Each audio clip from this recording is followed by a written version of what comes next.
Mayfair लागून hotel सभाकक्षे श्रीजुक्त प्रमोद किशोर परिडा को सम्मानजनक डॉक्टरेट पुरस्कार प्रदान।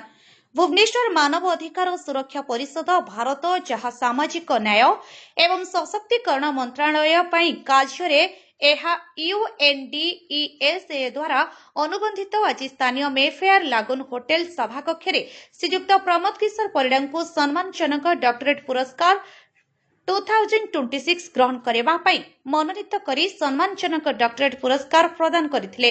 सेथिपई मु प्रमोद किशोर परिडा अनुष्ठानर उन्नति कामना सहित समाज सेवा करबा पई उत्साहित करबा दिगरे सहायक हेबे बोली आशा करे।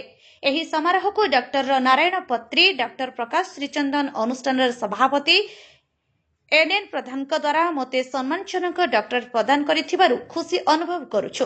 समाज सेवा क्षेत्र में उल्लेखनीय उत्कृष्टता एवं मूल्यवान अवदानर स्वीकृति स्वरूप एही सम्मानजनक डॉक्टरेट पुरस्कार 2026 पाई अछि।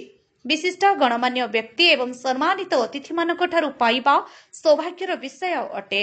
मते एही सम्मानजनक उपाधि प्रदान करिथिबारु मानवाधिकार सुरक्षा परिषद भारत को धन्यवाद। ब्यूरो रिपोर्ट अपराह्न लाइव।